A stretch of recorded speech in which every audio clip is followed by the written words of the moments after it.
네, 안녕하세요. 2023년 9월 4일 정한영의 부동산 이야기 시작하도록 하겠습니다. 지금 이 시간에는 그 뉴홈 사실 저도 잘 몰랐어요.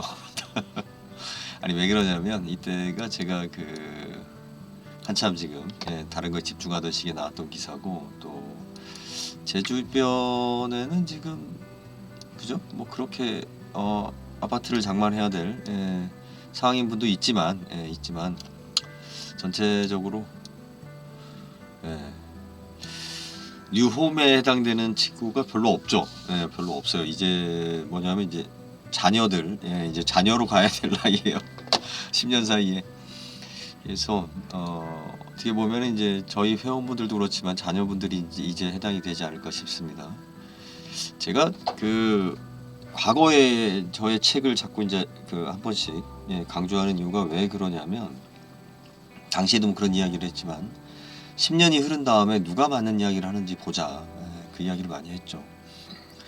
제가 10년 전에 어떤 이야기를 주로 이야기했냐면 금리가 2%대나 2.5%대까지 내가 쓸 수 있으면 무조건 집을 사세요. 그것은 뭐 남는 장사입니다. 왜 그러냐면 그 시장을 정부 지원금으로 다른 거잖아요, 이게. 그죠? 아무리 뭐 아파트 값이 비싸도 세금 혜택 주고 뭐 각종 혜택 주고 뭐 이런 식으로 하다 보면 당연히 그건 남는 거죠. 그러니까 아파트 시장의 침체와 상관없이 그거는 남는 장사잖아요. 지금 정부에서 뭐 뉴홈이라고 해서 다시 지금 이렇게 발표를 한 것 같아요. 저도 지금 이제 자료를 찾아봤습니다. 그래서 지나가는 소리로 듣긴 했어요. 기사님을 좀 봤는데 뭐 제 관심이 없었던 시점에 나왔었던 이야기이기 때문에 뭐 항상 있는 거고 항상 이런 식이죠. 집이 안 팔리면 아파트가 안 팔리면 이런 식으로 많은 서민들을 뭐 국민들을 위해서 이제 이런 혜택을 주겠다라고 하지만 사실은 최종 종점은 누구예요? 기업이죠. 거기에 이제 돈을 빌려주거나 아파트를 지은 그 건설회사나 이 사람들이 물건을 팔아야 되니까 현대자동차가 팔리지 않자마자 한 행동이 그거잖아요. 그 IMF 끝나고 나서 그리고 뭐 카드 대란이라든지 이런 거 있을 때마다 자동차가 판매가 안 되면 정부에서 그 각종 세금 혜택을 주면서 신차 구입을 독려하죠. 여러분들이 가지고 있는 오래된 집값이 일단 오르지 않는다라는 전제 하에 인플레이션을 감안한 숫자입니다. 자꾸 이걸 가지고 뭐 그 말도 안 되는 소리를 우기는 친구들이 거의 대다수인데 금값하고 비교하면 돼. 금값. 금 한 돈으로 내가 아파트를 살 당시에 금을 몇 돈을 주고 샀는가라고 환산해 보면 됩니다. 단적인 예로 제가 시골에 살 때 저희 집이 당시에 금 한 돈에 3만 원이 안 할 때 6천만 원 정도에 분양을 했어요. 그러면 금 한 2천 돈, 3만 원 했을 때 2천 돈이겠죠? 그런데 그 당시에 3만 원 안 했으니까. 그런데 뭐 2천 돈이라고 합시다. 2천 돈인데 그렇다라고 하면 지금 기준으로 2천 돈이면은 얼마예요? 한 5억 갔어야 돼. 지금 5억 가야 되는데 5억 안 가요. 뭐 그 집 팔고 나왔지만 지금 뭐 1억이 좀 넘는 거에서 뭐 2억 사이에 형성되어 있는 것 같아요. 30년 동안. 이것을 비교한다라고 그러면 음마아파트 당시에 뭐 IMF 때 얼마였다 뭐 저기 90년대 말에 얼마였다 뭐 이딴 얘기하면 안 돼요. 그때 금 한 값의 기준으로 하자고요. IMF 때 금 한 돈에 뭐 3만 원, 3만 5천 원이었으니까 그때 기준으로 한다면 지금 10배 정도 오른 것이 정상이죠. 거기다가 이제 뭐 재개발이라든지 뭐 몇 가지 이런 부분들 감안하면 뭐 조금 더 그 당시 IMF 때 적평가된 게 있으니까 그렇게 인플레이션을 감안했을 때 당사자 입장에서 그 물건을 구매한 당사자 입장에서 실익이 있느냐 사실은 없어요. 그 다른 거보다 나으니까 그냥 있는 거지. 항상 우리 불교에서 이야기하는 것처럼 변화되는 것이 중요하는 거죠. 항상 변화되는 거예요. 항상 어떤 가치가 계속 존속되는 게 아니니까. 또 제가 불교 용어까지 알지도 못하면서 넘어가기에는 좀 공부가 적고요. 자, 이 뉴홈에 대해서 좀 이야기를 하도록 하겠습니다. 이게 수도권 중심으로 공급을 하면서 뭐 지방이 어쩌고저쩌고 이런 얘기하는 것도 참 웃긴 이야기예요. 그러니까 벌써 인구가 50% 이상이 수도권으로 다 갔기 때문에 또 젊은 사람들이 다 50%가 수도권이 가 있고 돈은 뭐 한 8, 90%가 수도권에 가 있고 국가 정책은 뭐예요? 90% 이상이 수도권에 의해서 결정이 나기 때문에 모든 것이 다 수도권 관점으로만 이야기를 하는 거죠. 지방은 그냥 따라지죠. 그래서 저도 어떤 이야기를 하냐면 자녀들은 수도권을 보내야 되는 건 맞아요. 예, 젊었을 때는 연애를 하던 우리 인생을 알던 어떻게 하던 좀 더 많은 사람들과 접촉하고 같은 또래들하고 하는 게 낫죠.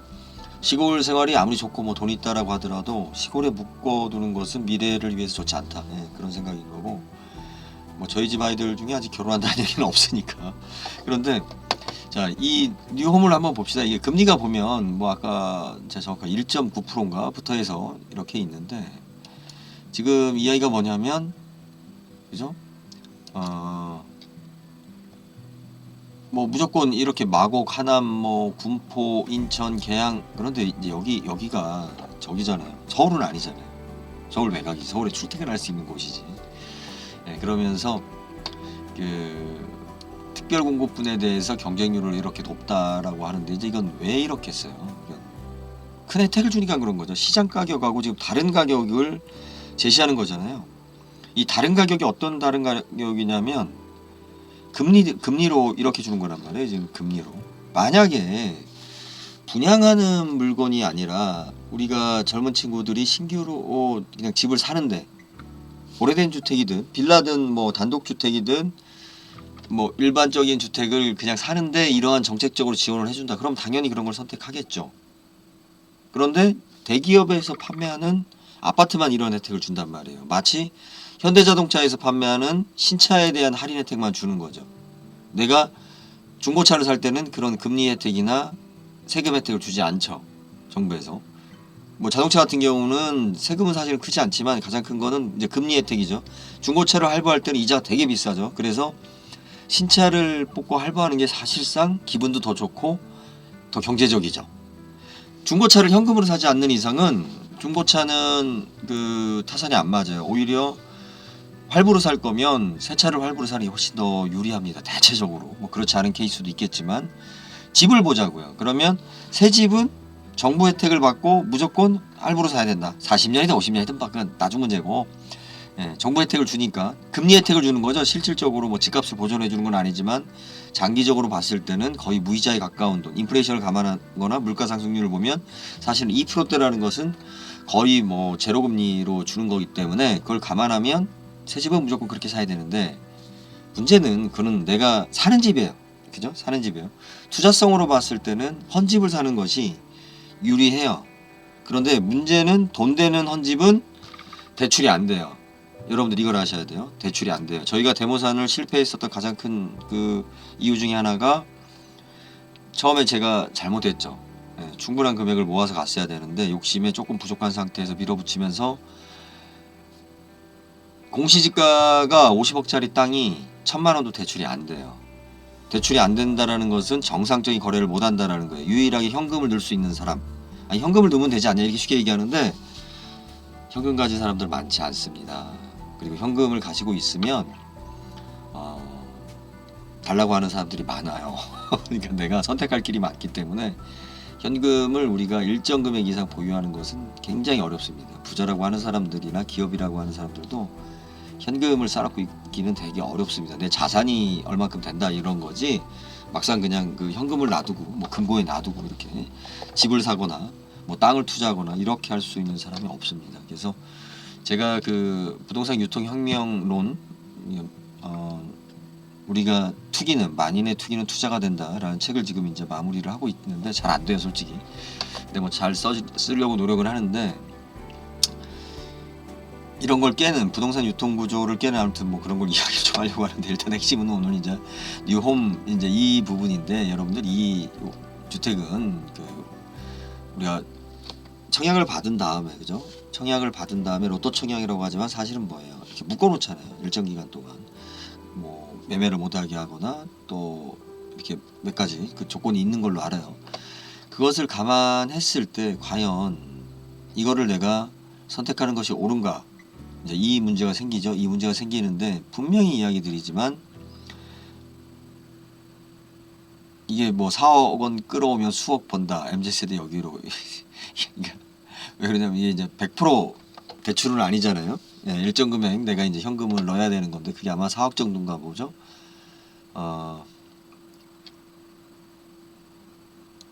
아닌데 예상 분양가잖아요. 이게 맞아 이게 지금 기사가? 나 야들 지금 맞았죠? 4억이 필요가 없죠. 대출이 꽤 상당 부분 되는 걸로 알고 있어요. 지금 제가 아까 이걸 뭐 정확한 숫자나 이런 걸 이야기하기는 참 조심스러운 게 여기는 뉴홈.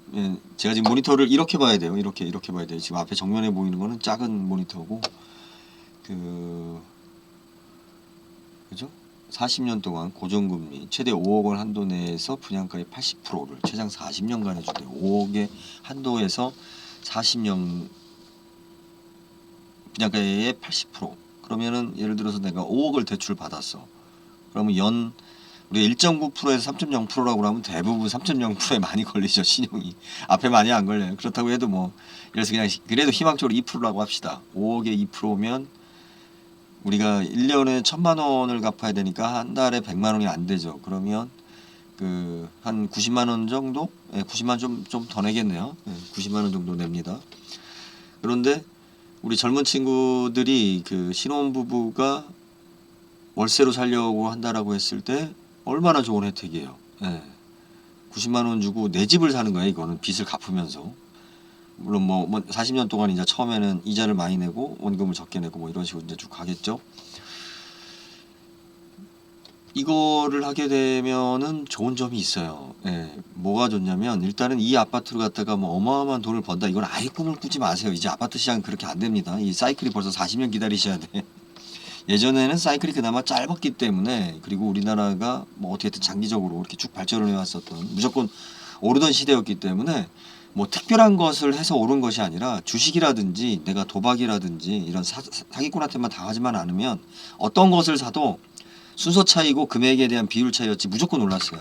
인플레이션 때문에 그리고 경제 성장이라는 어떤 이 힘 때문에 그러니까 경제 규모가 커지면 해당되는 지역의 땅값이 오르는 건 당연한 거죠. 부자들이 많이 살고 돈이 많이 돌면 그 땅을 갖다가 더 활용도 높아지니까 그리고 더 서로 이용하려고 하니까 가격이 오르는 건 당연한 거예요. 무조건 뭐 가격이 오르면 투기꾼이다라는 이런 게으르고 배아파하는 질투하는 그런 사람들의 이야기를 들으면 안 돼요. 그 개념은 분명히 다른 겁니다. 그런데 이 집을 사는 것은 왜 좋냐?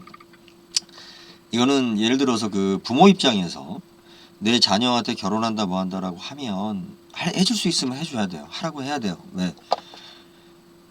이게 신혼부부들이 연애할 땐 좋지만 실질적으로 공동의 목표가 있어야 부부관계가 유지가 되고 싸움도 덜하고 서로 단합하면서 이렇게 아껴 쓰면서 산단 말이에요. 신혼 때 이렇게 집을 사서 그것을 갚아나가는 과정은 두 커플이 굉장히 긍정적으로 힘들긴 해도 발전할 수 있는 기회예요. 그래서 예전부터 이야기를 드렸던 게 집값을 떠나서 월세로 살던지, 그죠? 월세로 살던지 아니면 빚을 내서 집을 사라. 젊은 친구들은 집을 사는데 너무 이제 오버를 하지 마라. 그죠? 오버하는 게 문제예요. 이제 오버는 하지 마라. 그러면서 그 빚을 갚아 나가는 게 중요하다. 갚는 과정에서 두 부부가 많은 것을 배우고, 그죠? 많은 관계가 서로 이제 형성이 되면서 의미 있는 결혼 생활의 어떤 중요한 기틀이 되기 때문에 무조건 빚 없이 출발한다라는 것이 좋은 건 아니다. 물론 뭐 빚 없이 출발하면 좋은 거죠. 좋은 건데.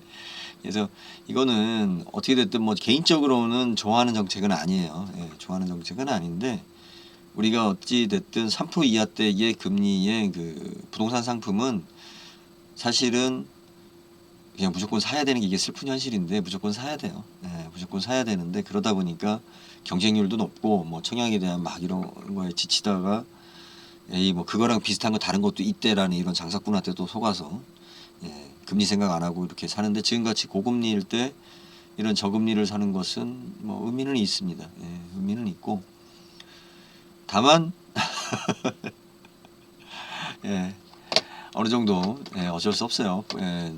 가족들의 부모들의 서포트가 있어야만이 좀 가능하겠죠. 아니면 뭐 또 좋은 직장 다니면 가능하겠죠. 다른 거 안 하고 뭐 저는 내 집 필요 없어요. 뭐 다른 거에서 이렇게 장사하고 뭐 해외 나갈 생각이에요. 아니면은 돈을 지금 많이 버니까 뭐 시골에 전원주택 사서 이렇게 살겠습니다. 뭐 이런 이야기를 하시는데 그런 꿈도 좋죠. 좋은데 우리나라에서 아파트가 가지는 의미가 굉장히 크기 때문에 그 필수 아이템이에요. 예. 그러니까 내가 나이를 먹거나 젊거나 무조건 아파트를 하나 사는 거, 예, 그것은 굉장히 중요합니다. 그러니까 돈을 얼마 벌어서가 아니라 내가 주거에 대한 안정이라는 것이 굉장히 중요하고요. 그리고 인플레이션에 가장 그 방어하기 좋은 수단이고, 지금 원래 이제 이 뉴홈에 대해서 뭐 많이 이야기하고 싶었는데 갑자기 또 맨날 뻔한 얘기를 해요. 예, 뻔한 얘기를 하는데 그죠? 그런데 이제 너무 이제 끝으로 이야기 정리를 할게요. 저기 너무 이렇게 연연하지 마세요. 왜냐면 계속 나오니까.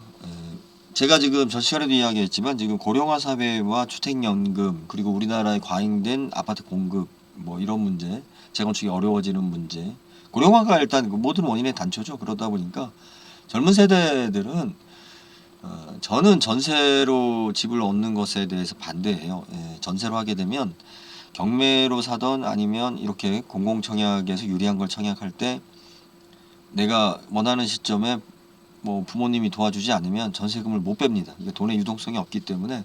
그리고 전세로 살게 되면 다른 데에 소비 지출이 많아져요. 예. 여유가 있다고 생각하니까 내가 버는 것만큼 뭐 미래를 위해서 이렇게 돈을 모은다?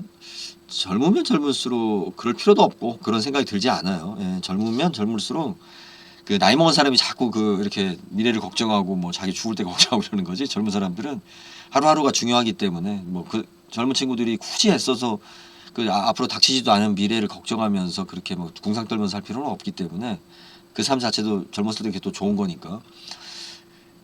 그러기 때문에 어떤 가능성과 유동성을 열기 위해서는 전세보다는 월세로 있거나 그죠? 이렇게 이제 청약을 하는 건데 일단 이런 청약 제품은 계속 나온다.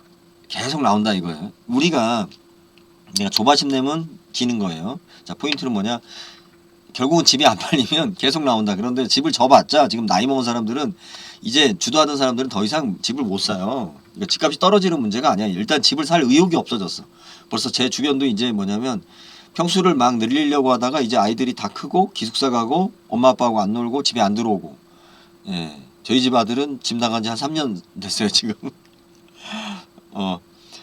그렇게 되면서 이게 필요가 없어지는 거예요. 점점. 내 미래나 소득이나 그 벌써 저희 나이만 딱 돼도 이제 딱 50인데도 벌써 이제 제 주변에 이런 게 보이기 때문에 저희 나이 때가 인것도 그 제일 많았던 세대니까 여러분들은 그 이런 상품이 있구나. 그리고 내가 집을 살 때 1호집, 그러니까 신혼집, 첫 집은 웬만하면 정부 지원책을 어떻게 이용할 건가? 생애 최초 주택 뭐 마련 자금이라든지 이런 식으로 내가 정부에서 주는 혜택으로 최저금리로 갈 수 있는 혜택이 있는 그 조건이나 뭐나 이런 걸 맞추는 거는 20대 때는 필요해요. 20대 때는. 그런데 이제 나이가 먹으면 그건 좀 다른 얘기예요. 나이별로 우리가 직장별로 여건마다 다르다. 집값이 올라오면 사요, 내리면 사요. 이딴 얘기하는 사람들이 그 진짜 생각 없는 애들이에요. 네, 진짜 삶을 모르는 사람들이에요. 뭐 내리면 사지, 뭐 기다려라. 아니에요.